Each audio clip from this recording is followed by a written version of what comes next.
Hello, and welcome to the video version of the Left of Greg podcast. I'm Brian Marin, the host and creator of the show. As always, I will be joined by human behavior expert Mr. Greg Williams, who the show is affectionately named after. On the show, we discuss different topics through the lenses of what we call human behavior pattern recognition and analysis. If you'd like to find out more about what that is, please check the links in the episode details and go to our website to learn more. Please don't forget to follow us on social media. The links are also in the episode details, and hit the like and subscribe button to help support our work. Thanks for tuning in, and we hope you enjoy the show. What you did was wonderful. All good. All right, so we're recording now, Greg, so we'll go ahead and jump into it. So thanks, everyone, for tuning in. Don't forget, we do have the Patreon account. You guys can learn a whole bunch more when we hop on these podcasts. You can follow me on Facebook, and we try going live. We had some issues, but I think those are cleared up now once we figured that out. But thanks, everyone, for tuning in. Today, we're getting into some topics that several of you have actually even reached out and written to us about, asking, hey, can you cover this case? Can you do that? We get those from time to time, and generally we typically wait till after the investigation is over, right, Greg? I mean, we want to gather all of the evidence, then what we can see, what's submitted in court, because that's where you can pull the evidence from. So watching something on the news or reading an article, obviously, you're not going to get the best information, even if that reporter, someone is really trying to give you the best information. Like, it's just not all out there yet, right? So typically we wait, but we got a lot of these things are happening with different use of force cases with police officers, and there's all the experts in the world and all the pundits on there talking about it, and we take these from a different perspective. But Greg, this podcast is a little different, that I have some actual kind of prepared remarks at the beginning, because I want to be very clear on where I stand. So a bit of my kind of opinions in there as well, and also our approach. So if you don't mind, Greg, I'm going to kind of start off by reading that first. Brian, I've learned to trust you. Please do so. All right. So speaking specifically today about the case of the officer in Minnesota who shot the suspect with her pistol instead of shooting with a taser, which is what she meant to do, and then several other high profile ones. This is kind of my general remarks on them. When one of these tragedies occur, whether that's lawful or unlawful situation, whether someone died or was just treated unfairly, it collectively shocks us. And it shocks us because it's hard to make sense of these tragedies. So we often look for a simple answer to a complicated problem for several reasons. One, we often have no experience in these situations, so it's both hard to imagine and hard to understand how and why they occur. In our efforts to make sense of these tragedies, we often say things like, well, I would have done this, or I never would have done that. Those types of assumptions are not only wrong, but they also prohibit us from learning the hard lessons that are needed. The simple fact is that these situations can happen to anyone, and therefore it is in everyone's collective responsibility to ensure that they stop happening.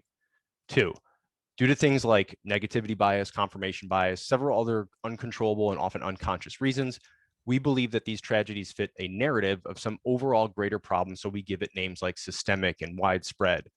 These narratives, whether they are being used maliciously or ignorantly, are generally not supported by evidence. They are supported by emotion. Whether you think everyone is a racist or you think everything is a conspiracy, you're probably wrong. These societal issues are general hard problems, and oversimplifying them to just one simple explanation is myopic, one-dimensional, unscientific, and intellectually lazy. If the answer to everything is racism, then it's the answer to nothing.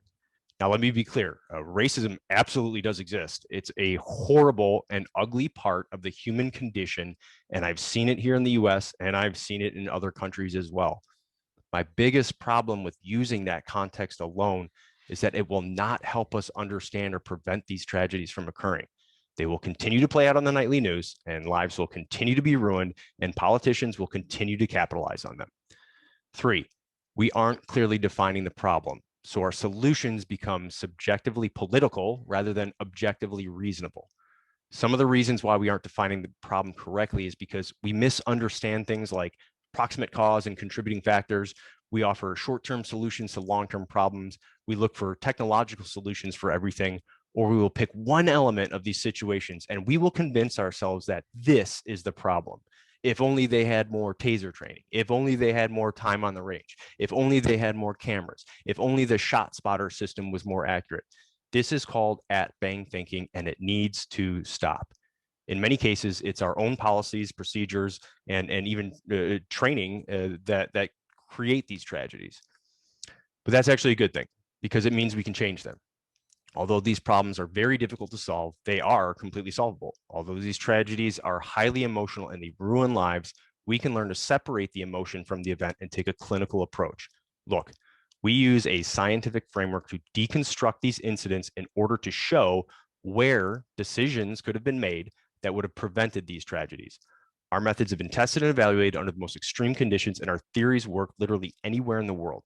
It is a method that is scientifically valid, it is legal, moral, and ethical, and it saves lives on both sides of the badge. So on that, Greg, those are kind of my prepared remarks to start with. We're going to be talking about a lot, but I really wanted to get that out there. So please, if there's anything to add before we start into that first case. No, I think that you should be applauded for your remarks, because if we don't clearly define the problem, we're never going to move the bubble to try to solve it. And we're uniquely qualified, Brian. We've seen a lot of capers like this. We've been at ground zero during the initiation of them or the investigation of them. We've seen racism and genocide at point blank. So we can talk about those issues. And here, you brought up an issue of a taser, and we're talking about a less than lethal force alternative that was utilized during a traffic stop. But I think that you should discuss the panacea of things that occurred at that traffic stop, because most people are just considering that we have a young black male that's pulled over, and then it escalates to the choice of taser versus firearm and ends up in the kid's death. But there was a lot of contributing factors that went into that. And you mentioned contribution. What are some of those things that go into that? So we can pick this apart in which we do, but there are probably hundreds, if maybe not thousands, of contributing factors Right. to them. And what I mean by those is you can go as far back as you want. Okay, this kid maybe was born and he had maybe a developmental problem and didn't fit in well with others. Now, I'm not talking specifically about the subject in this case. I'm talking about generally how these cases work. Then Right. they were not given a proper education. They didn't have good role models. They started getting in, had to, work for a drug dealer down the street because that was the only way they could survive. These are all contributing factors. Now they're get up. Now they've been a criminal. Now they've broken the law. Now they have some warrant out for their arrest. Now they're driving a car that I can't afford insurance and I don't have a job, so I can't pay for that. So now I'm driving illegally. We have policies saying, hey, there's a zero tolerance policy on an unregistered, uninsured vehicle on the road because that's a danger to the rest of the public. So now the police say, oh, okay, so I'm supposed to pull that over. Yeah, you got to get them off the road because that's the most important thing to that community. And that's going to cause danger. Okay, so now I have to arrest this person. So I have no leeway. I don't get to make an option. I have to do what you told me to do as an agency, as a department, as a city, as a town said this will happen. Okay, so now I run down that list. I'm not able to go, hey, let me call the local pastor and see if he can get the community together and throw in a couple bucks for your insurance. You don't get to do that. Hey, let me see. You got a cousin, an aunt, an uncle, a brother, a mother, whatever that we can call and come get you right now. That way we don't have to tow your vehicle, which is going to cost you another $500 just to get it out, and you don't even have money for the insurance. So these are all contributing. Those are what contribute to these situations from occurring. That's why it occurs, because we don't get to do that. You don't get to do that on the street. You don't get to walk because the community doesn't want that. You said, no, this is zero tolerance. This is what we're going. So look at the second, third order effects of your actions and what you voted for, because that's what plays into this. Dude, the time of day, the ambient temperature, the length that officer was on duty for, what their pay rate is and how shitty their healthcare is. Guess what? That's a contributing factor. Now, they're not all weighted equally. Not each one is as significant, but they are all significant. So if we're going to talk about it, then let's talk about it. Let's talk about everything that goes into one of these issues. I'm tired of the same old, you got the whiz bang shooters overanalyzing everything after these incidents and say, well, if they would have done this and won this, and then it's like, dude, you're still thinking at bang. Then we got everyone in the media saying, oh, look at this happened again. Even though there's, I don't know how many millions of traffic stops in the United States throughout the year or on a day, right? How many times that happens. And when these situations occur, yeah, it might be statistically insignificant, but man, does it change everything. So we want to make policy on something that rarely happens. Okay, we have to be careful doing that, because when you make policy, just like we talked about on the Supreme Court episode with case law, you now set legal precedent from which everything will be compared against, from which everything will be decided against. So when we enact those laws, this is what happens. We, every single person, if you're fucking listening to this podcast, you're part of the problem. That's it. We all are. This is something we have to fix. And it's frustrating for me, as you can tell, not just because my computer went down a minute ago and I almost threw it through the fucking window, but because this is, I know there are answers. If I didn't think there was anything answers and I just said, well, that's how people are, man, then I wouldn't care about this. I wouldn't be swearing on this episode right now. I would just be, well, whatever, man. Hey, that's how humans are. No, the problem is there are solutions and we're not getting there yet. And we're still not there yet. And so that's kind of where we take this from. That was a bit of a rant, Greg. I know you just asked me for examples. But the reason is the core of this problem is those examples. So listen, when we have a problem, we as a nation come together and fix the problem. So I refuse to accept that the problem is only race born. If it's just race, that would be like a Jenga thing where if we pulled out all the race, it would topple over. It can't be that simple. No, and that was the point I was trying to make with that open monologue. You simply this. Look, is if you take, let's say in this situation, it said it's all about race and it's white cops and a black kid. Okay, now if you immediately change that to now it's a white kid and black cops, or everyone's white or everyone's black, whatever, your theory goes out the window. It doesn't work anymore. But guess what?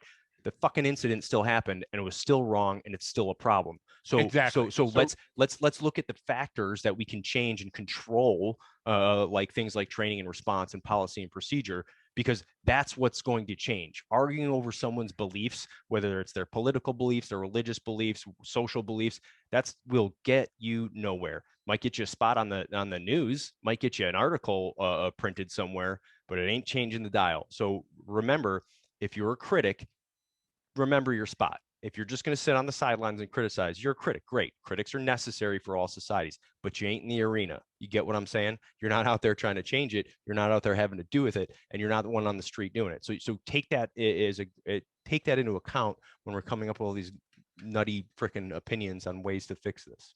Now I'm still trying to get to the traffic stop. Sorry. It's okay. So we're at a traffic stop. What I want to do is I want to stipulate to a couple of things real quick. No. And one of the things that Brian will tell you is the episodes that get the worst play on the Left of Greg are anytime we talk about the law and specifically constitutional law. And this is part of the mistake.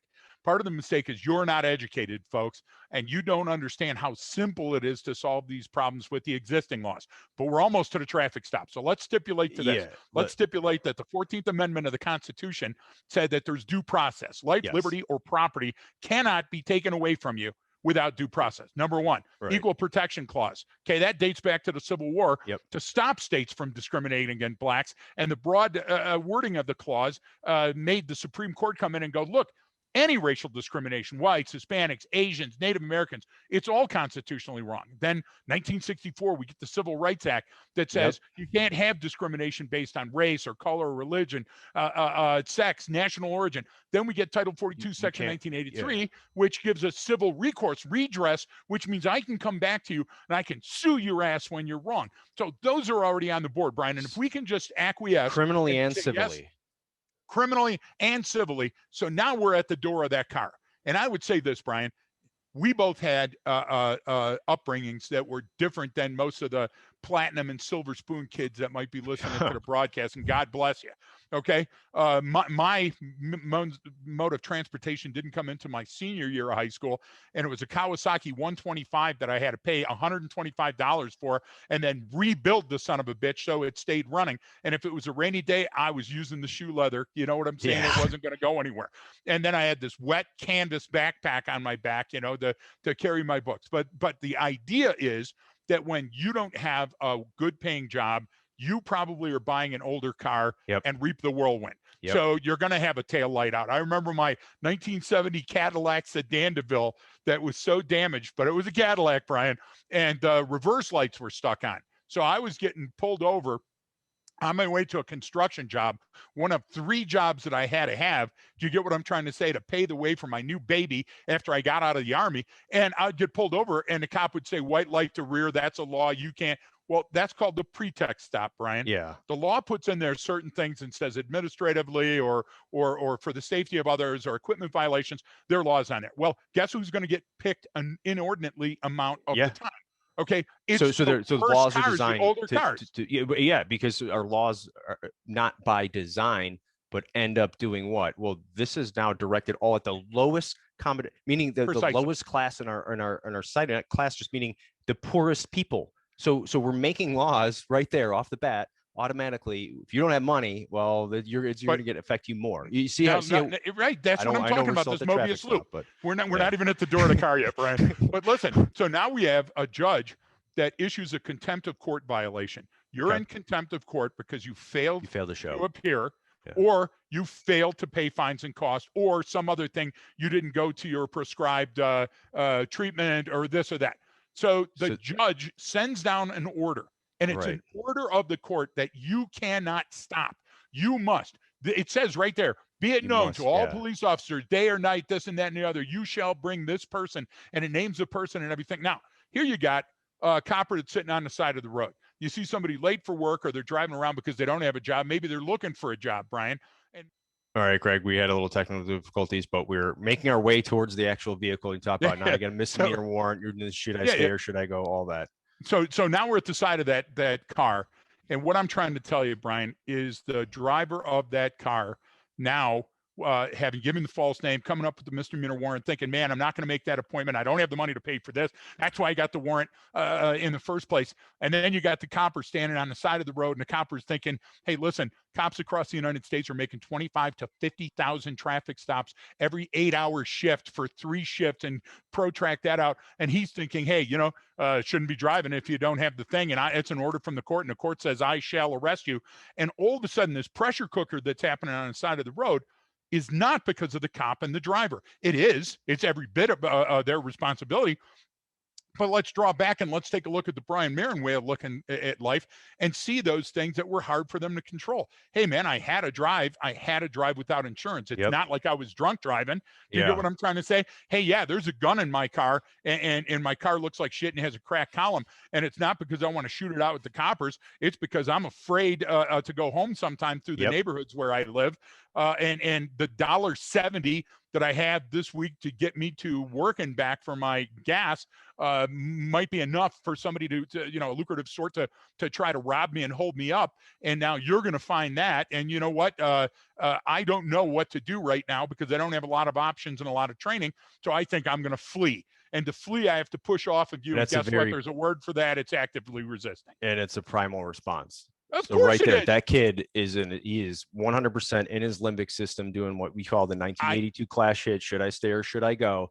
And man, he chose, you know what? I'm gone. And he tried. Brian, in 10,000 foot pursuits that I personally was in, it didn't always look like this. Okay. When I asked the person, why you running? Their answer is, why you chasing me? Do you get what I'm trying to say? It didn't, we weren't having this cerebral mind meld. It was, look, I don't want to stick around because I know I'm going to jail and it's going to cost me more money. I will tell you this though, Brian, because of those orders of the court, you touched on something earlier, church groups, family groups, all this other stuff. Listen, that's part of the solution. I'd like to go there in a minute, but let's address the fact about the taser and the gun. There's a lot of ambiguity at ground zero. There's a lot of strange stuff that's going on. And our brains are triggered for a survival instinct. And even with 20 years or 25 years on, and I'm hearing this, oh, this is gross negligence. Okay, maybe it is, but it's not gross negligence on the part of the officer. It's a gross negligence on the part of the gosh damn administration and their training. Because if you're not trained enough and under that stress, you reach on your belt for something that looks like a gun and somebody's going to go, yeah, it's yellow. Yeah, you're not looking. You can't see that. You get what I'm saying? It's called muscle memory. You're reaching down and you're grabbing it. Here's where Grossman, I know I slam you a lot. It's because I love you. Thanks for your service. This is where you should read the book on killing and on combat to understand those survival instincts and those responses. When that gun came up, that female immediately thought, just like 20 times in the last 20 years, 15, 18, 20 times in the last 20 years, this is my taser. I'm going to stop this. Now, you said it best. You have 10 pundits in line to say, well, that was wrong. That was a wrong misappropriation of force. You weren't there. And the U.S. Constitution says you got to put your feet in the shoes of the people that were standing there at that place and time and at that place. So stop it, So there's that. So going to that again, everyone's going to be doing the at bang thinking, what could they have done? Maybe they should have just tackled them into the vehicle and try to pull them out. Maybe we should have done that. It's like, again, like why were there handcuffs getting put on them? Because the policies and procedures that the elected officials enacted, that the people of that community, town, city, state, country elected, said, this is what we want to do in these situations. That's where the effing problem starts. Okay. Yes. Now it starts before that with the shitty education system and not a lot of access to resources. And what we keep bringing up, dude, do you know how much it is out here in California to register my truck? It's a few $100, $400 to register my truck every single year. That's a lot of money.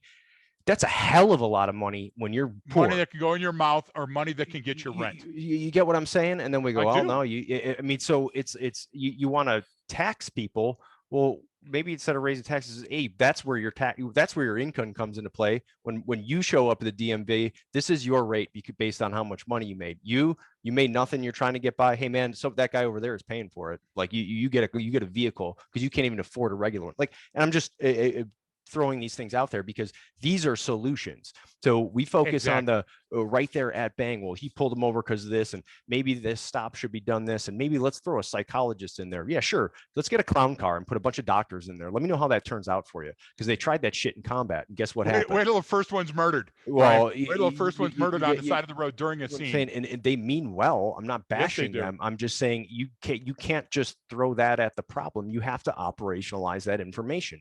That psychologist is a wealth of knowledge, okay? But guess what? That doesn't mean they can talk a guy out of doing something really stupid, okay? It's a different skill set. So we're coming up with these, and I'm bashing it because they're wrong. I appreciate that people are trying to solve these problems, right? Everyone's going, well, fuck, maybe it's this, maybe it's that. Let's try this. Let's try that. Okay, that is a good thing. So let me always, like Shelley always says, celebrate the small wins. We're going in the right direction, but we're taking the wrong approach. And if we continue to take the wrong approach, it'll continue to happen. And then it'll hit some melting point where everyone will go, you know what, F it. And we're close to that, because what are people calling for? Oh, the police shouldn't have any money. Okay, I'm not living in a city that doesn't have a police force. I'm not going to. You think this situation was bad? Wait till you see that situation. So let's talk about that for just a second. One, public, educate yourself. Please pass this broadcast on to somebody that it might help. Okay, maybe you're not the right person for this broadcast. Play it at your church, play it at your school, play it at your community group. Why? Because if we take a look at some of the problems that occur, I go to the ACLU website, and it'll show me right on there what to do at a traffic stop. And it says, don't do this, do this. If you're the passenger, do this, all that. All common sense, Brian. And it says, listen, if I'm free to leave, ask the question, am I free to leave? The officer says, no, clearly as probable cause, then you have to stay there. But you don't have to answer his questions on this. You only have to give him that. Listen, if that's on there, they've recognized it as a problem. True or false? I mean, yeah, but that's what I'm saying is, like, you go to the American Civil Liberties Union is concerned about your civil liberties, and that's the only thing they're concerned about. And they will take cases that crosses every political aisle, racial aisle, whatever, because they go, this is the law, this is civil liberties. Go to their flipping website. I'll put the link up, but it literally says, here's what you can do. Yeah. Here's what you can't do. Here's what rights the police have. Here's what rights they don't have. Here's what rights you do have. Here's our suggestion for making this potentially high stress situation diffuse less it a stressful, bit. Less anxiety. But that goes into everything. Because what does training say? What does everyone at these departments say? All right, we got to get better at operating under stress. Why? How about get better at not getting stressed the fuck out? How about the next thing, Brian? The next thing is going to be changing the color of the taser, because yellow's not good enough. Yeah, it's going to be making the taser a two-handed weapon. And you have to wear a helmet with it on there, and it's going to shoot out of your mouth. Like, or with your foot. You're right, and don't trust me, folks. It's going to be that stupid. So help me on this. Insurance in this in the United States alone is probably $1 trillion industry. Okay, or multi-billion. I'm sure it's right. It's so massive, let's say it's just $1 billion industry. No, it's definitely more. Now, but I don't give a fuck what it is. What I'm trying to say is, please listen to my point for a second. If we take a look at insurance and we take a look at a student has to pay back their loans.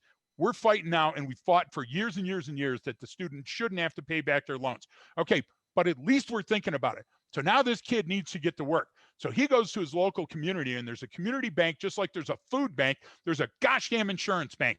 And he goes up and he goes, I need my car 5 days a week to go to the Tasty Freeze where I work as a stocker. And they go, here you go, sir, and you're fine. you're good to go. He takes his car in and goes, I need my turn signal fixed because I keep getting pulled over by the cops. And 3 of the registered gas stations in that community are sponsored by, the local church or the local community, whatever thing. And they say, we'll fix your tail lights for you, no cost. And guess what? When you make it big, you can pay it forward. You can pay it back. You can do that. Brian, why aren't we doing that? But Okay, even that's not even socialism. okay, That's taking care. That's being our brother's keeper.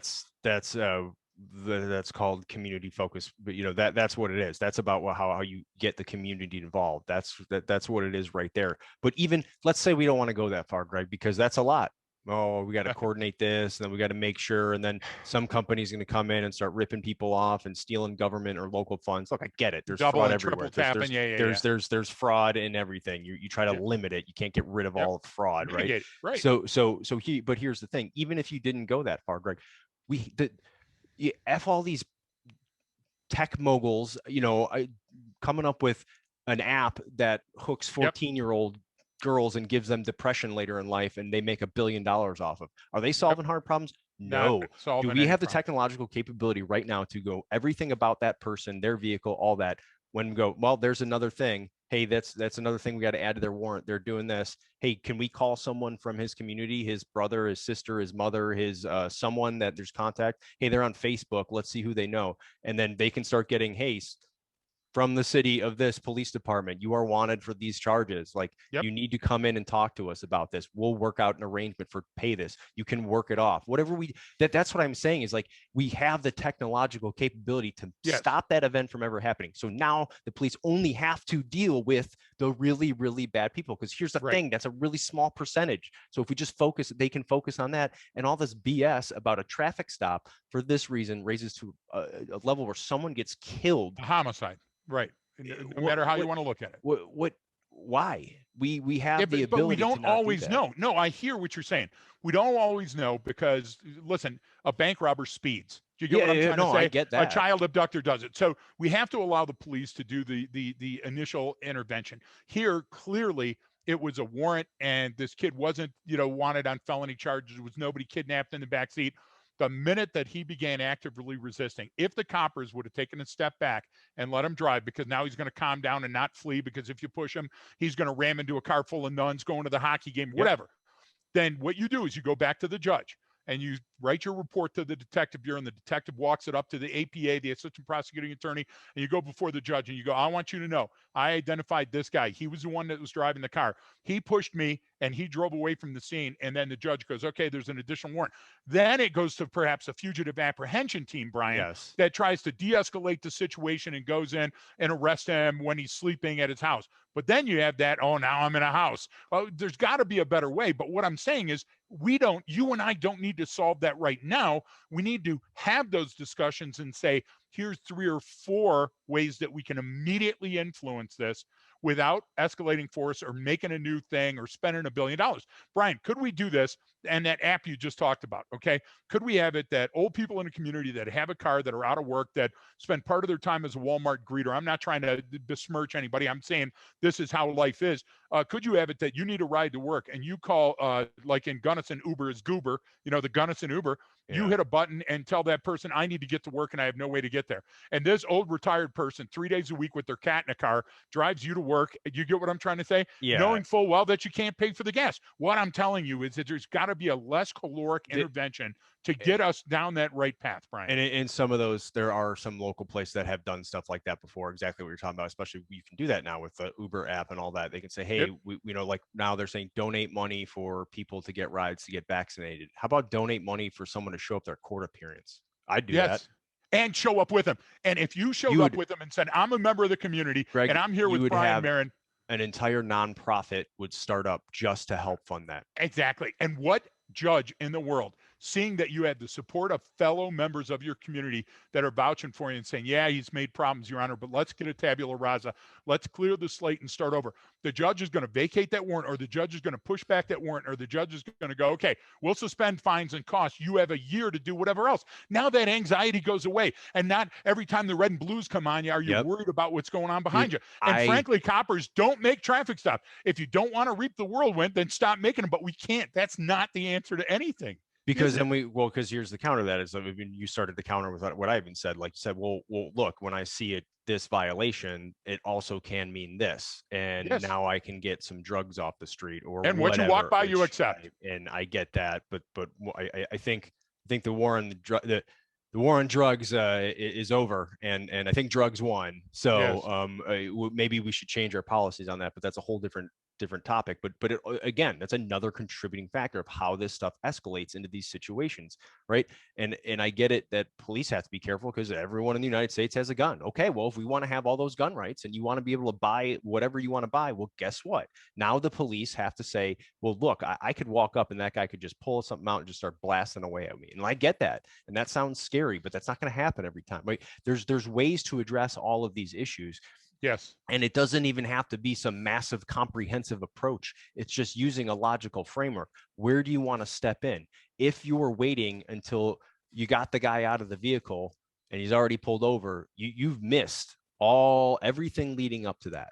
So you're at bang again. And the idea behind a pretext stop is to legally get inside that vehicle so you can do an investigatory contact of the driver, the occupants of the vehicle, take a look at it. And guess what? 40 years ago, 30 years ago, 20 years ago, nobody would have had an argument with that. And there's case law to support it going all the way back. Now we literally have these communities saying, is it worth fishing? Okay. And it is sort of a fishing expedition because what we're doing is a pretext to get you to pull over so I can smell and look and feel and talk to you. Okay. Now, if you're saying that we're not going to do that, you're going to lessen things. First of all, the crime index is going to go down because you're going to have less contact. Yeah. And there's got to be a statistic out there, Brian, that shows out of 50,000 traffic stops, less than 2% result in this. Well, now is the time to take a look at that. And sociologically, we have to decide what it is that we want to make traffic stops for.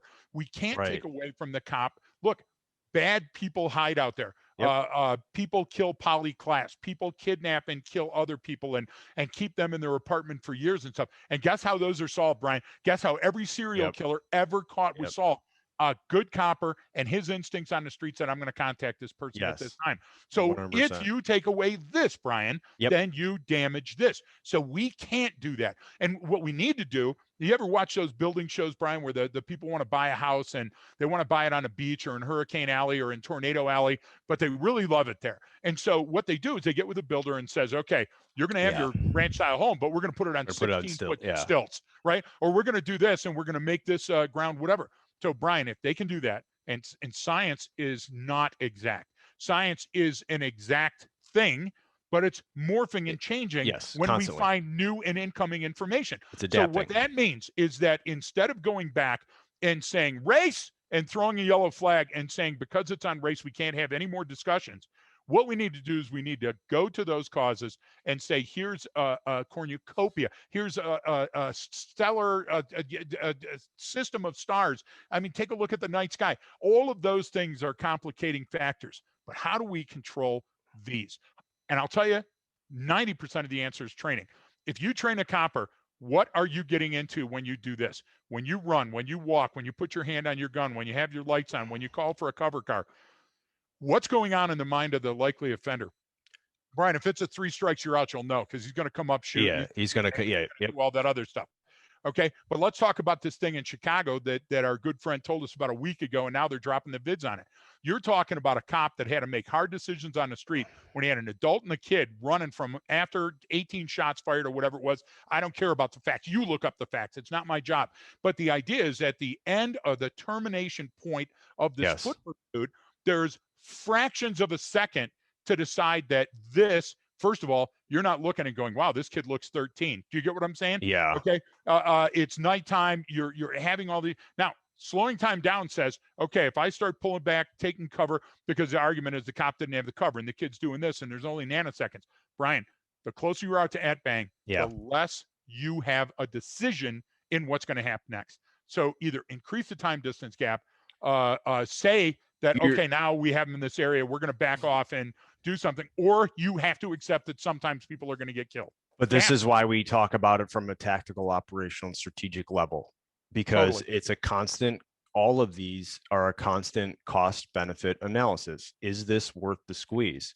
Is the juice worth the squeeze? And there's no two But capers alike. I no, completely that's agree the with you. problem, I is that completely agree. they have some, it's the ice cube tray analogy we always Yes. use, right? Everyone wants to put everything in the ice cube tray. That's fine. We use that too, but guess what? It ain't ice in there. To use it when it's melted. What does that mean? Yep. Well, I twist it a little bit and some of the water spills out from one of these areas, one of these buckets into the other one and fills that one up while that one's kind of lower. Yep. And if I slide it left and right, that water will flow in and out of all of them. Okay. That's Yep. how these work. So I've got all You're these exactly buckets right. of contributing factors, and I've got this thing that I got to work it with. It's not frozen, set in stone, but just like you said, even about science and how the different sciences interact with each other. Okay. These are complicated issues.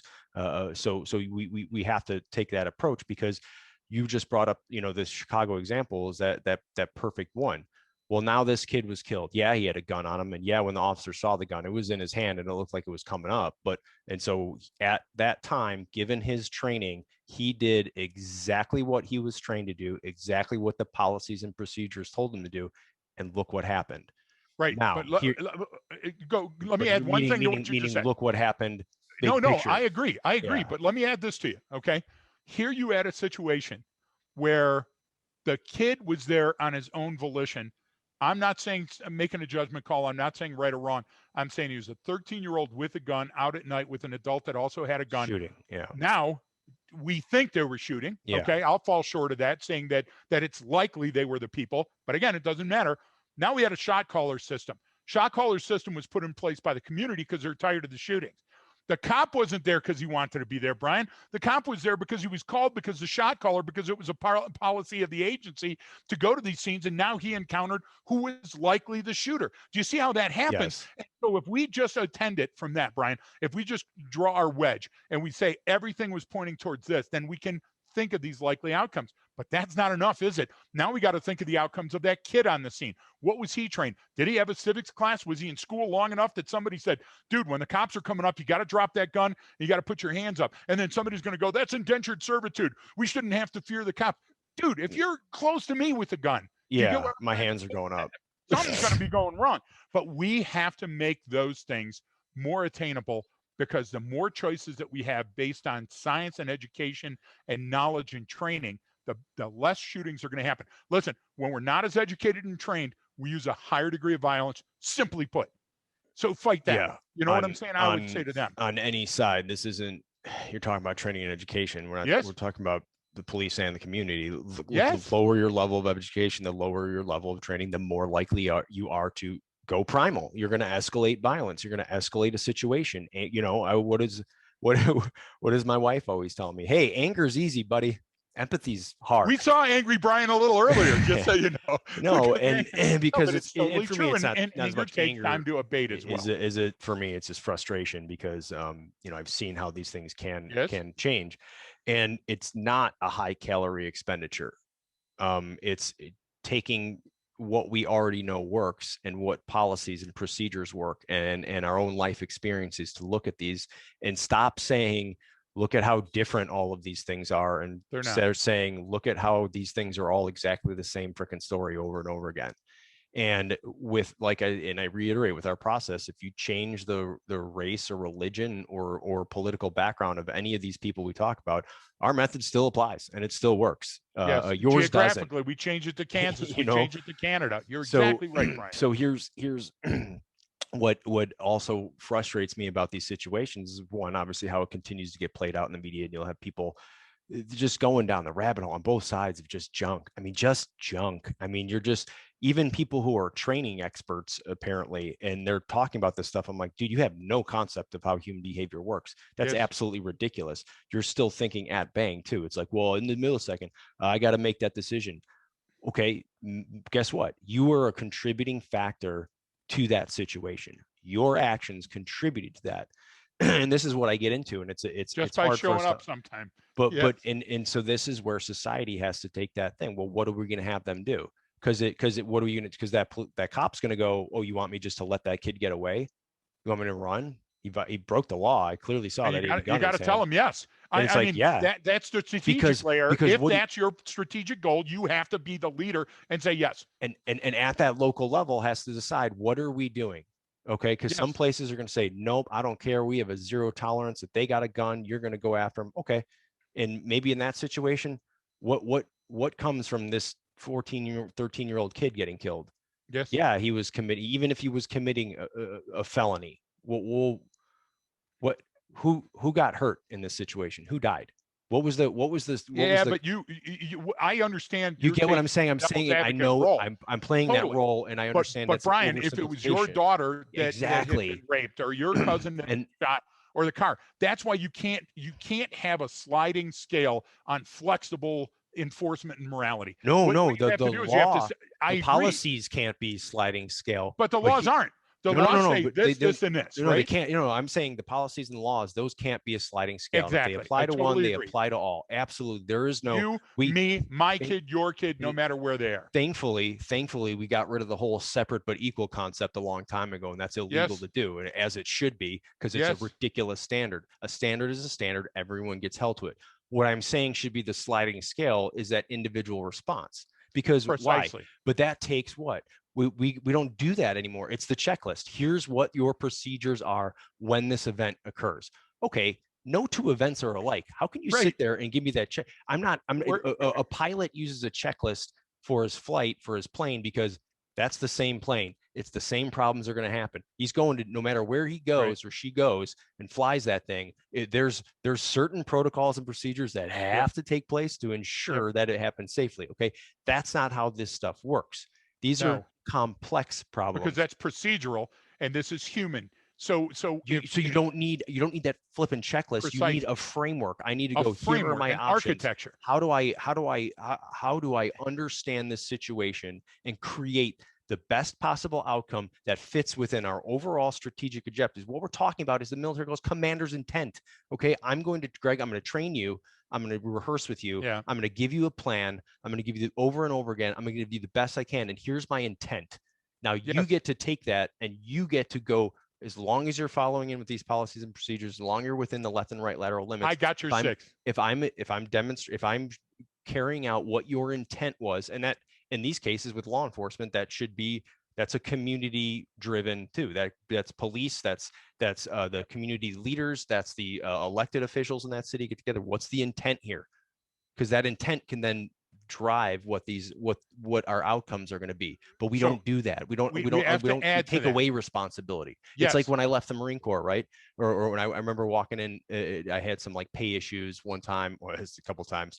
But I walked in and I remember first going in there, they had a line that said like E5 and above. So if you were a sergeant and above, you got to go to the special line. And when I left, guess what that line was? They just changed it and wrote E5 and below. So meaning now you had to be an E6 to get that special treatment, and you needed more response.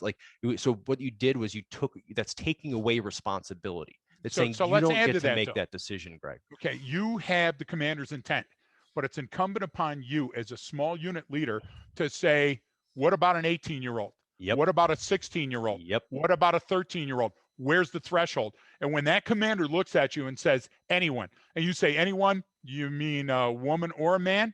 What about a woman with a baby carriage? And you're going, well, that's sniping. That's not sniping. That's clarifying the intent. So operationally, I understand that what my supervisory layer is taking down to my sergeants and my patrolmen and everybody else. So when I get into that situation at the tactical level, I have a framework. I have a framework to understand. Listen, we had a boss, and he was the shittiest boss that I ever had in my entire life. And he said, no effing pursuits. And I don't care if there's a baby hanging out of the trunk and it's the, Lindbergh kidnapping and the pursuit's only 15 miles an hour, no pursuits. You know why he said that? Because the night before there was a big pursuit that got into the shit and he had to write a bunch of reports and stay late and do all that other stuff. So Brian, the pendulum swung because of this guy's personality and that shitty leadership. So leadership and training go hand in hand. And once I learn the commander's intent, it's my job to go up and go, let me make sure that I have this right, sir. You want me to do this and this with these tools. What if it costs overtime? What if it goes to hours of darkness? What if I break this or that? Because now you have that clear guidance from your leadership, and that helps you make an informed decision. Because there's no way you can make an informed decision, saw felon, arrested same. Because this kid was 13 and it was a death sentence because of that kind of thinking. So listen, we're rarely are we in complete agreement. we're in complete agreement on this. But I'm telling you, be careful, because you're going to reap the whirlwind if you come in and say, well, let's just stop making traffic stops. Oh no, Equipment 100%. violation, let's just stop. Speeding, That's, let's just stop. I just want to make sure, but because you know there's a group out there that wants to do that. but I throw that to people in some of our audiences and say, Yes. why? Just let them go. Yeah, but And you they know go, what well, happens? we can't. And I go, I get Yeah. it. Like, and what I'm playing devil's advocate, say that's Yes. what the community wants. Exactly. And So they listen, get what they want. You what do reap we the do at the and you training? always say you reap the Reap the whirlwind. whirlwind. But that maybe that needs to happen. And I don't want it to. I think there's a better way to do it. But, I agree. But the idea is it's when you make these they affect the criminal population too with these policies and procedures. Of course it makes they do. it easier for them to operate when because they know the Constitution better than you do. But yeah, absolutely they do. Are you stupid? You know, I mean, a person that's listening to us right now, and this is what I want to go back to what you said about training and about how we teach our courses. When we're in person, we teach the course. We don't have all the answers, but we're going to teach you to ask the right questions. Yep. And that's we don't teach you what to look for. We teach you how to look, because if you knew that and you understand that the biggest building inside of the prison that you're sending your felons to isn't the gosh damn gym, it's the library, and they understand criminal code better than you do and the rules of evidence, and they get more training than a cop does on these type of things, that should scare the hell out of you, Brian. But I'm telling you, without community involvement, without knowledge, without education and training, we're going to stay in this horrible conundrum longer than we need to. We can climb out of this primordial ooze, and we can start taking back our streets. And listen, police reform is about saying clearly what we expect our police to do. And community policing has nothing to do with criminals. You're going to have the broken windows theory. Don't even get me started. But what I'm trying to say is we are at a point that criminals have better guns. They're less sophisticated, more organized than they ever were. You know, we had a school teacher and a Spanish teacher, basketball coach, that had a shootout with the cartel in a North Carolina trailer park. We're going to rip the cartel. You get what I'm trying to say? So these are situations, Brian, that are always going to be around. We have to have a special Judge Dredd mindset where there's people that are willing to go in there and get shot and die for our U.S. Constitution. And right now we accept it with the military, or do we? We're pulling out of Afghanistan, and people are on both sides of that issue. So I get the issue, but we have to challenge our community and get the type of police work we expect. And this kid was 13, and I'm sorry he's dead. Okay. Yes. But let's call a mistake a mistake. And I will tell you that it was negligent. So somebody needs to pay, but there's already laws for that. So let's not let that pendulum swing go all in a different direction and get all out of kilter when we can solve it with the laws that are on the books and with calm heads thinking together. Solidarity. We have to be transparent in our thinking.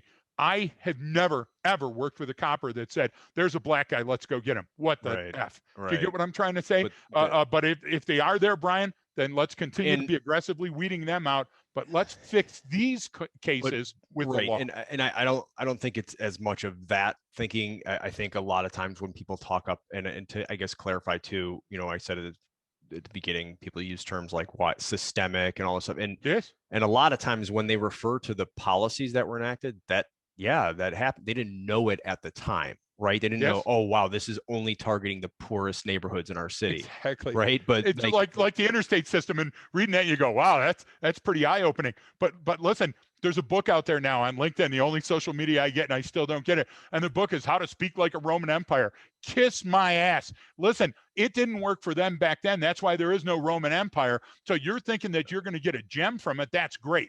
Okay. But what you're talking about, Brian, is you're talking about people that are now only looking with a laser focus at all those inequalities, and they're going to hang their hat on those. As we say, welcome to the party. I'm sure this is all new to you, but that doesn't mean it's not fighting new. It for a long time. It's not new to everyone else who's involved in these and having these discussions and who've thought and researched this and planned out and looked at solutions and trained to those solutions and vetted and verified them and validated them. Like you know, I get that. And the scientific. Well, and that's, no one wants to hear it. I mean, how many people are going to sit through and listen to this whole rant about this stuff? They were done at the beginning. Well, right, because you get maybe triggered by a word, or you think that means something. No, it means what I fucking meant it to mean. That's what it means. You don't know what that is. If you didn't get it from the context and you'd like some clarity, leftofgreg@gmail.com. I answer everyone who writes into us. So meaning intent is what is important here. So I don't care Yes. what your beliefs are. I'm talking about these situations, and Yes. we have a way of doing that that is unlike anything I've ever seen.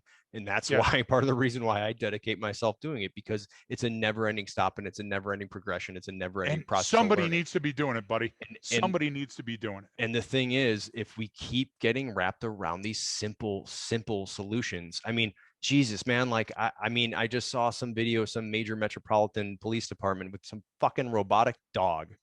Like, go F yourself. If that's what you're going to spend your money on, then you know what? You deserve all the criticism you get. I'm Yes. sorry. Like, what is that? How is that,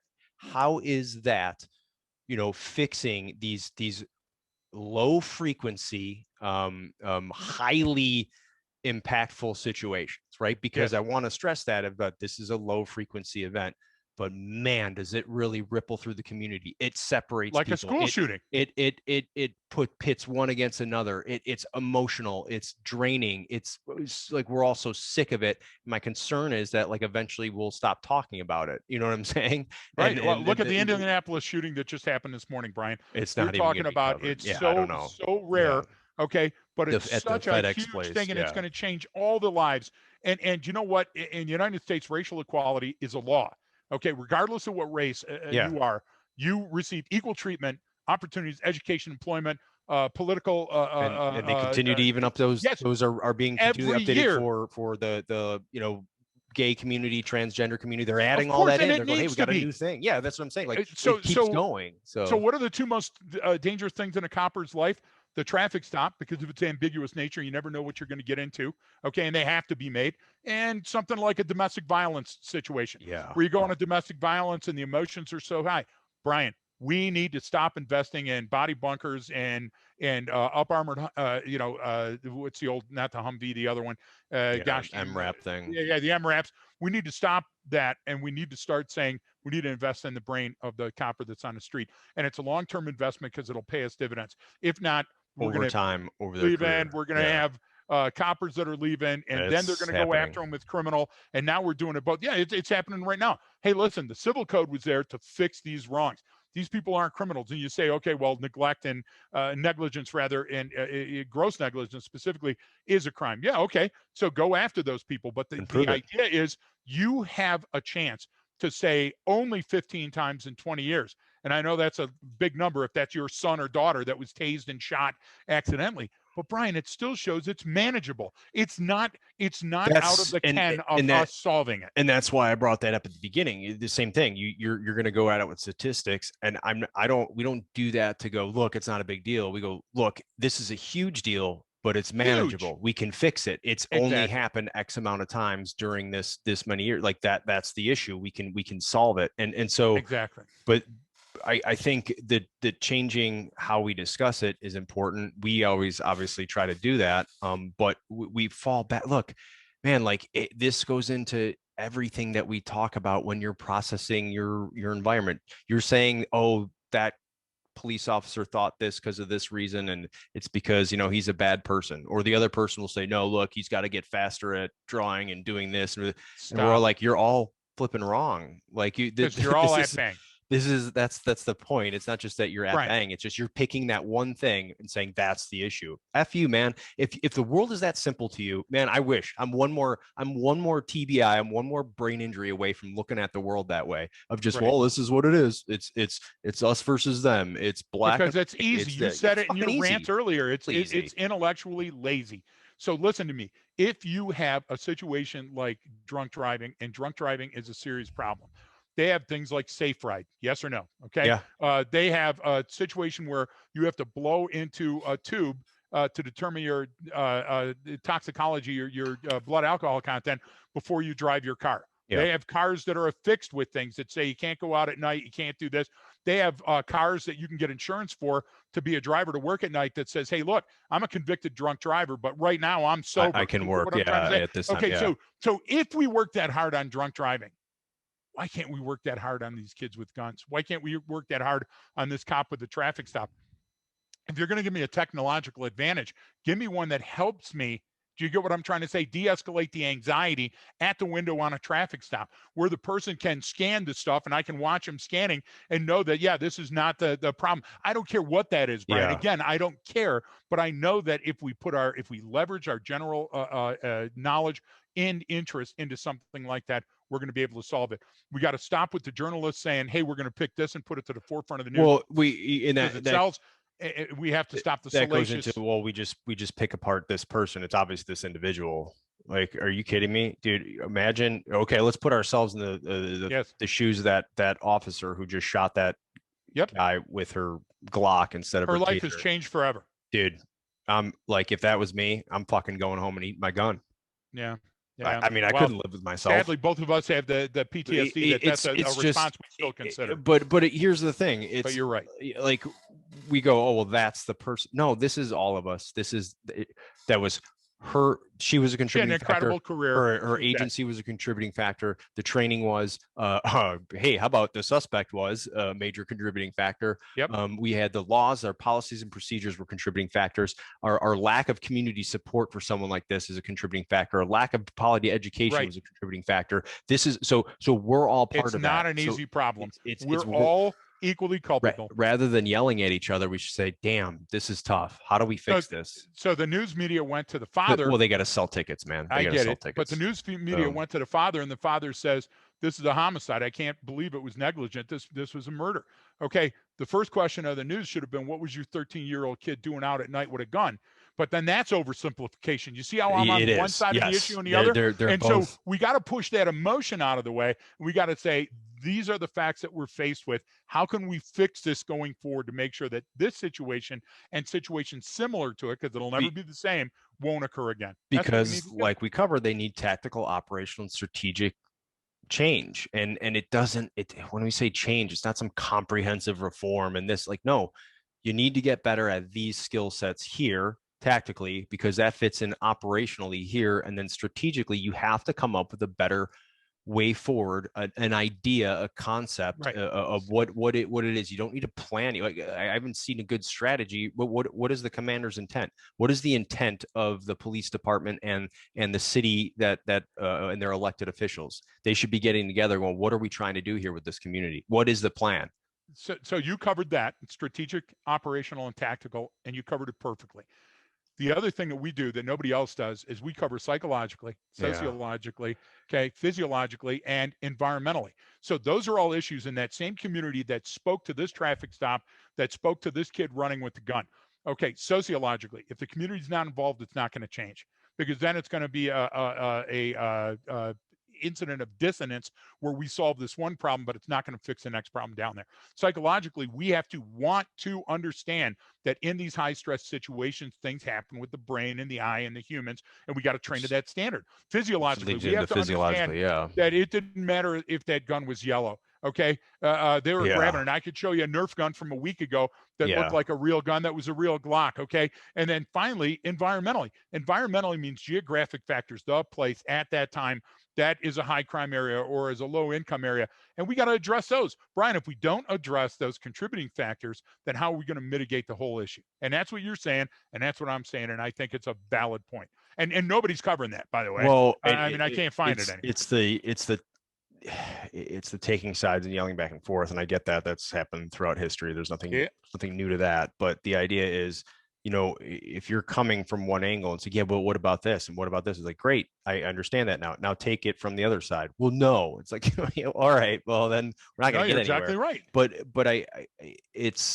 what's the difference between cultural bias and confirmation bias? Yeah, exactly. When you went on down, they're the same clear glass of piss. You get what I'm trying to say? Yeah. So stop it. So if we're spinning our wheels on an icy road, we have to improve the traction. And improving the traction means we have to slow down. We have to get something else to put between the tire and the ice. So let's do this. If not scientifically, how else?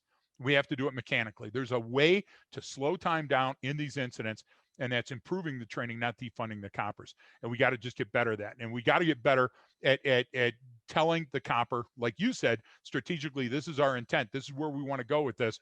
And now giving them the tools to get there. Okay. But sign me up. I've been preaching that for over 40 years now. You get what I'm trying to say? And this will be the lowest rated episode of the month.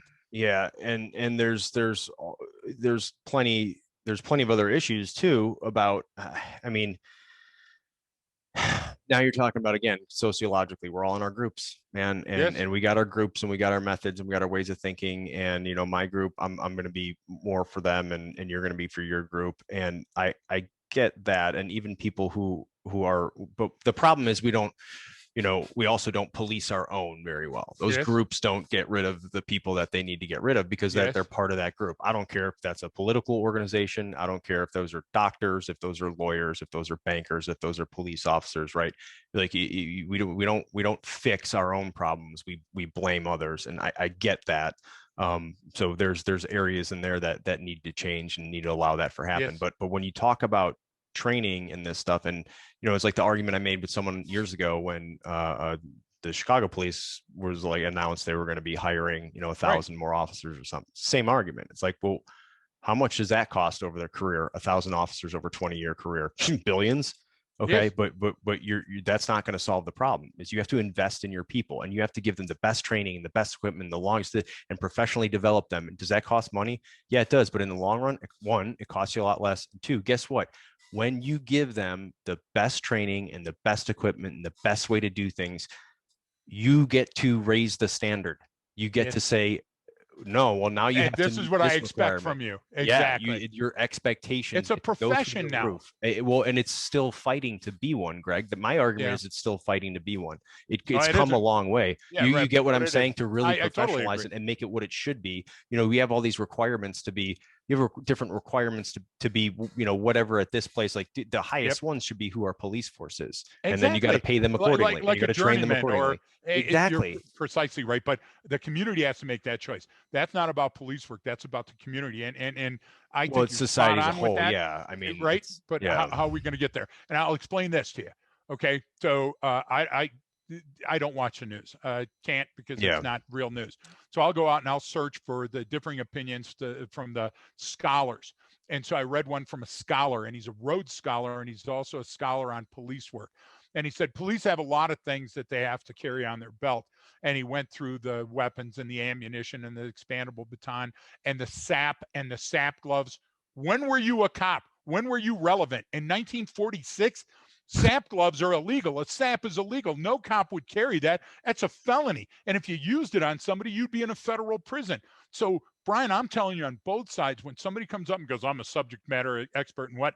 Tenure's a bitch. You get what I'm trying Just, to say? So just because you've got a title and a bunch of letters after your degree well, doesn't mean that's the person that that they goes should be in. quoting. Everyone wants to know, well, who are you? It's like, Yeah. hang on, separate me from this. Is what Yep. does what I say make sense? Is it valid? Is it Right. Is it sound? right or Is is it it backed wrong? by? Yeah, Of it course. doesn't matter who the fuck I am. Like, Yes. does this idea work? My Well, point yeah, you know exactly. what I'm saying.